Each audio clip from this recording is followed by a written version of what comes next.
Bonjour, je m'appelle Dame Zina et je vais vous faire une lecture de mon premier livre, Les 8 magiciennes. Une cérémonie hors du commun. Alors que le jour se levait tout juste sur le royaume de Rémosia, les premiers invités se présentèrent aux portes du palais. L'hiver avait été doux au pays des fées, et le jardin scintillait de teintes colorées. Les êtres magiques avaient revêtu leur plus belle parure, et l'allée centrale du jardin, sur laquelle ils s'amassaient, ressemblait à un serpent multicolore. La foule réunissait des fées, certaines bleues comme Gaadji, d'autres orangées ou vertes. Toutes volaient autour du cortège de nains, d'elfes, de nymphes et de druides.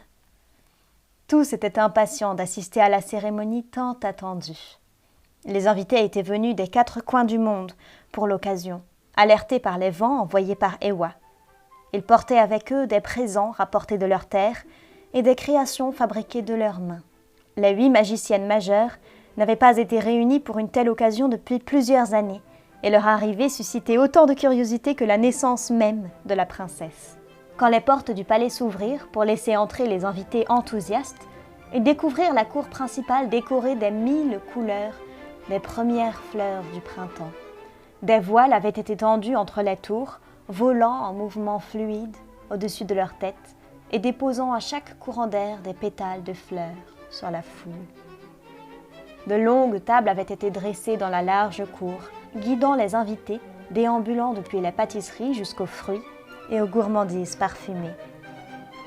La foule impatiente était déjà nombreuse quand Tara fit son entrée, la petite princesse dans ses bras.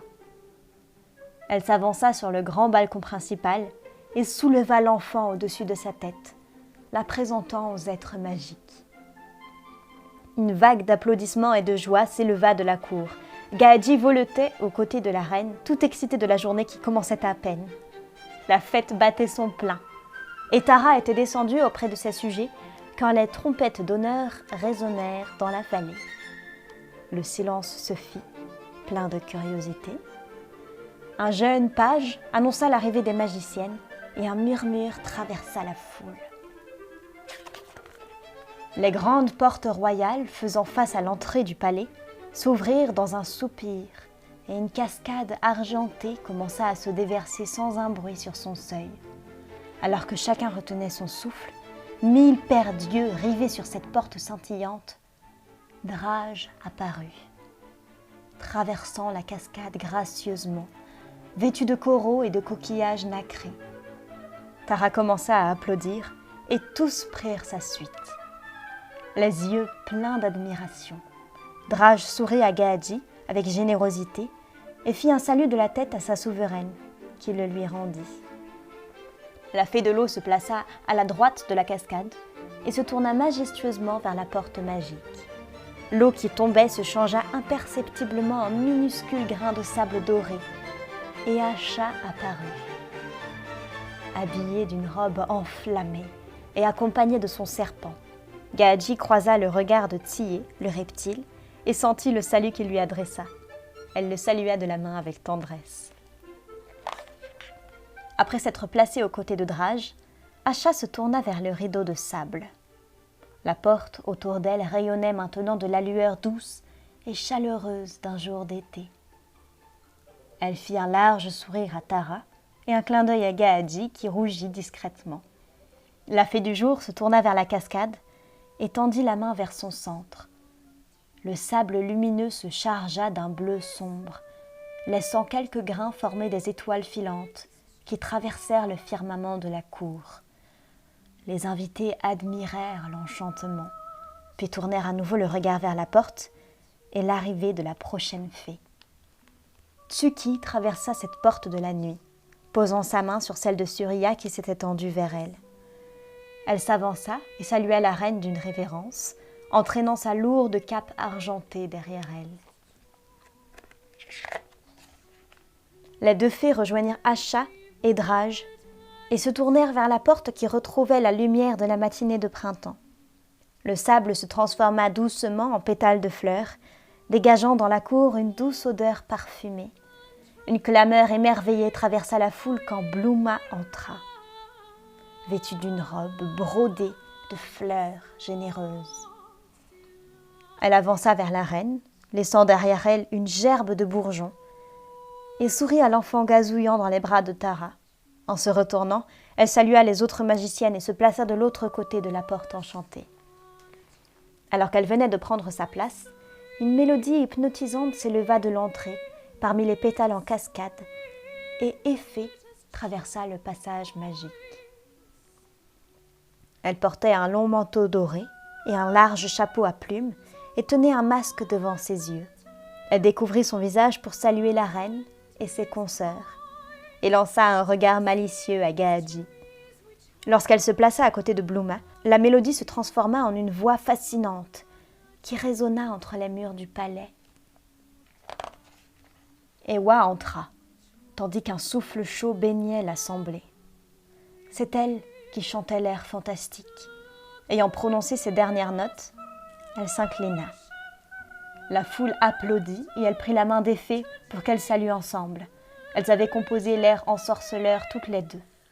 Gaadji applaudit avec énergie. Elle se sentait fière des magiciennes, fière d'être leur amie. Quand les deux fées se placèrent aux côtés de Bluma, la mélodie envoûtante continua de résonner dans la cour et les pétales de virevolter autour du portail. Après quelques minutes, le silence s'installa et les invités se regardèrent, intrigués. Finalement, les claquements des sabots d'un cheval sur les pavés du palais répondirent aux questions des êtres magiques. Ooti fit irruption dans la cour. Chevauchant un fier poney à la robe brune, dont la crinière semblait flotter dans le vent. Elle descendit de sa monture en un mouvement gracieux et s'inclina humblement devant sa reine. Elle s'approcha sans un bruit, comme flottant sur le sol jusque devant Tara et la princesse. Après avoir dévisagé l'enfant, elle approcha sa main du petit visage et caressa doucement sa peau de lait. Le silence était total dans la cour lorsque Ooti se redressa, comme si le temps lui-même s'était arrêté durant quelques secondes. En un instant, Ooti se retrouva auprès des autres magiciennes. Elles formèrent un arc de cercle parfait. La cascade faisait dégringoler des milliers de pétales de fleurs derrière elles. Elles saluèrent, comme un seul être, leur reine ainsi que son peuple. Pendant que les invités applaudissaient, Gaadji observa sur les visages des 8 magiciennes une joie humble, une générosité infinie. Et elle sourit elle aussi, en pensant à son voyage. Toutes ces fées avaient des pouvoirs extraordinaires. Mais elles vivaient comme tout le monde. Elles donnaient sans compter et étaient des hôtes formidables. Elles avaient été si humbles avec elle qu'il lui avait semblé un instant qu'elles n'étaient que des femmes comme toutes les autres. Gaadji les regarda, toutes les 8, resplendissantes de joie, et se dit que peut-être c'était cela que Tara voulait enseigner. Toutes ces femmes, aussi anodines qu'elles puissent sembler, cachaient en fait un trésor enchanté dans leur cœur qu'il ne tenait qu'à elles d'offrir au monde. Gaadji se surprit à sourire rêveusement, en pensant que toutes les jeunes filles pouvaient devenir magiciennes, qu'elles l'étaient toutes déjà au fond d'elles. Elles n'avaient besoin de rien faire pour le prouver. Elles étaient toutes fantastiques. Et assumer complètement leur nature suffirait à les rendre magiques. Elle se sentit heureuse, vibrant jusqu'au bout des ailes, quand elle réalisa qu'elle était aussi unique et parfaite. Elle était aussi magique que les magiciennes. Elle était aussi magique que la reine elle-même. Et chaque jeune femme du monde pouvait aussi l'être. Effet réveilla Gaadji de sa rêverie en lui proposant de danser. La fée bleue réalisa qu'elle n'avait pas vu le bal commencer et plongea dans la foule à la suite de la fée. Elle dansa de toutes ses forces, valsant avec chacune des magiciennes, admirant en chacune son énergie propre. Lorsque Tara annonça que la cérémonie de bénédiction allait commencer, concluant ainsi la danse, Gaadji était épuisée. Elle avait vécu un instant de plénitude et se souviendrait de cette danse auprès des femmes qu'elle admirait toute son existence. Tara monta sur l'estrade décorée de rubans de fleurs, sa fille dans les bras, et la déposa dans son berceau délicat, en son centre. Elle invita d'un geste les fées à se placer autour de l'enfant. Une fois installée, l'audience les regarda d'un air interrogateur. Les magiciennes regardèrent toutes Ooti avec bienveillance, et celle-ci se redressa. « La tradition veut que nous nous penchions toutes sur le berceau de la princesse, que nous lui offrions des dons. » Elle laissa sa phrase en suspens quelques secondes. « Or, avant notre arrivée ici, nous nous sommes réunis et sommes arrivés à une conclusion commune. Nous ne voulons pas faire de la princesse un être parfait, aux 1000 qualités et sans aucun reproche. Nous voulons lui laisser la liberté d'être comme elle est née, d'une famille aimante, d'un peuple bienveillant, entouré de marraines qui veilleront sur elle. Nous sommes devenues magiciennes parce que nous étions des êtres pleins de contradictions. C'est l'addition de nos qualités et de nos défauts qui ont fait de nous les femmes que vous admirez aujourd'hui. Nous n'offrirons pas de dons à la princesse. Nous serons présentes durant toute sa vie pour l'aider et la conseiller.